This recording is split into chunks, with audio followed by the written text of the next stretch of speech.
Senator, a few questions, and then I'll bring Josh to the mix. Good to see you again. Thank you, Jim. You know, it was 25 years ago, Barry Goldwater said to me that everywhere he went across the country, everyone told him that they had voted for him, and he was about to demand a recount. You get that sort of same thing 4 years into the Obama administration? I use that exact line. Indeed. Nobody comes up. In fact, one of my other ones is at Sky Harbor Airport, a guy runs up and says, "Say, anybody ever tell you look a lot like Senator John McCain?" And I say, "Yeah." And he says, "Doesn't it sometimes make you mad as hell?" Is there anything, I mean, we're 3.5 years in, what would be different? Would the economy be different if you won? Without a doubt. The economy would be different and the debt would be very different. And I don't like to revisit all that, but when Barack Obama here in Ohio said he wanted to, quote, spread the wealth around, I think that was pretty much of an indication of his view of the role of government. Mitt Romney believes that business creates jobs. Barack Obama believes that the government creates jobs. That's why we need Josh, in my view, to give us the majority in the United States Senate, to put the brakes on what went on the first 2 years of the Obama administration. We had the stimulus, we had Obamacare, we had just out-of-control government regulations and spending. Let me ask you, this is the first time we've seen each other since Arizona and South Carolina. Right. I mean, Ohio is pivotal. I mean, no Republican in the history of our nation has ever won the White House without it. Take me back to 2008. You're in Phoenix, and you hear Ohio goes the other way. Just on a historical note, does it immediately hit your brain as the Republican nominee? That's a problem. Well, absolutely. Ohio is the heartland of America. It is a big state. It's a diverse state. It is a centrist state. And it's not an accident that literally every election in modern history, Ohio has been the bellwether. As Ohio goes the country.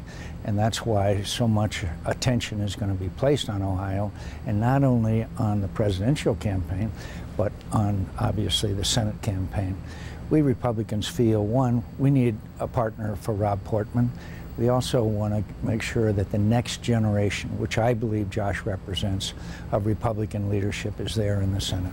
Sherrod Brown, your working relationship with him, and why does he need to be replaced?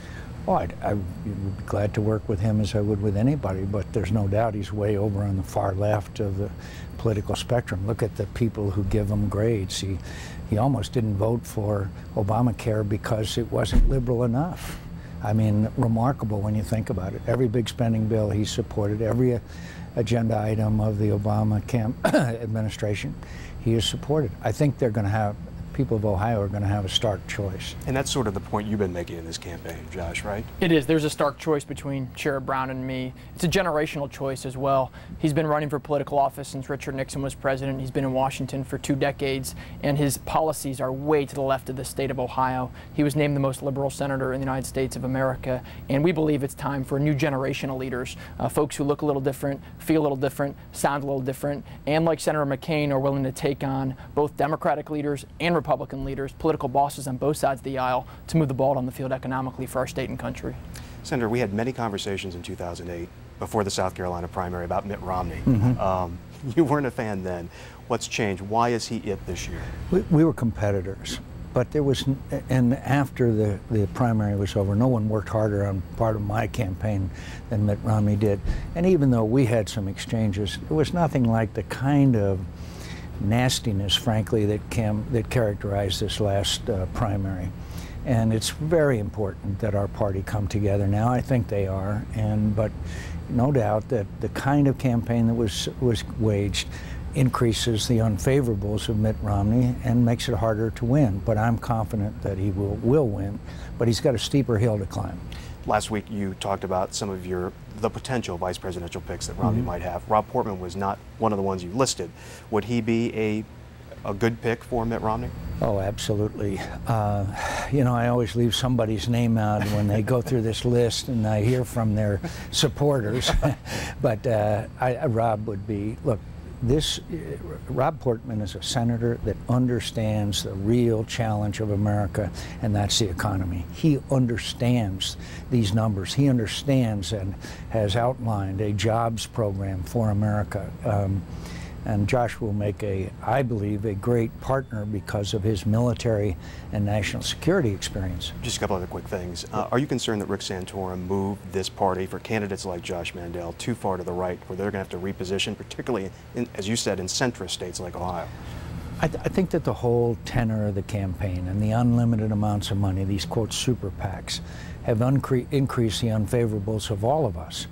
But the real campaign now has begun the day that Santorum said he was out of the race, and that we're going to have 6 months to go to the American people and sell our positions and our vision for America. Concerned? Too far to the right? We've been focused on the issues of jobs and the economy. If you look at this wall behind us, you see a website, jobs.joshmandel.com. We erased the www and put the word jobs there because we think the focus of leaders in county office, state office, and federal office should be moving the ball down the field economically for our state and country. And so we're focused on jobs and economy issues. We're also focused on the fiscal health of our country. When you see Washington, you see the rate at which politicians have spent and incurred debt. It just puts at a disadvantage so many small businesses here in Ohio and throughout the country, but also it's mortgaging the future for the kids and grandkids of America. And we have this great tradition in America that parents and grandparents look after their kids and grandkids and pass on a strong country to that next generation. I think so much of what Senator McCain stands for embodies that, and I look forward to trying to strengthen America for the future of the kids and grandkids of our country. Last thing, Senator, arming Syrian rebels. Good idea? It seems like every time the United States gets involved in the Middle East, a little bit of blowback eventually. It's an unfair fight. There's a slaughter going on. Nearly 10,000 Syrians have been slaughtered with tanks and artillery, and now helicopters. These people deserve to receive arms. Now, we may not even have to do that directly, but we have to lead and encourage other countries to do so. Bashar Assad is guilty of war crimes. He's massacring his own people. It's not a fair fight. Russian arms and equipment are pouring in. Iranians are on the ground. The Syrian people deserve at least a chance for a fair fight. Senator, I have Ohio blood, but I grew up in Arizona. We've known each other 30 years. Would you please tell Ohioans, the Reds fans and the Indians fans, why the Arizona Diamondbacks are truly America's team? And go. You know, the Arizona Diamondbacks surprised everybody last year by winning the National League West. It's going to be a very interesting race out there with the Giants and the Dodgers now with new ownership and new talent. Watch the National League West. It's going to be very exciting. Can they beat the Reds? I think they can. I think they can beat everybody this year, to tell you the truth. But but also I would pay attention to the Coyotes. They lost a heartbreaker to Chicago the other night, and we'll have to see what happens tomorrow night with them. They're another great success story. Suns are struggling for a playoff berth, and the Cardinals, who knows? Do we leave anybody out? I don't think so. ASU has got a new coach. ASU's got a new coach, and so does the University of Arizona. Senator, always good to see you. Thank you so much. Thanks, Jim. Good seeing you.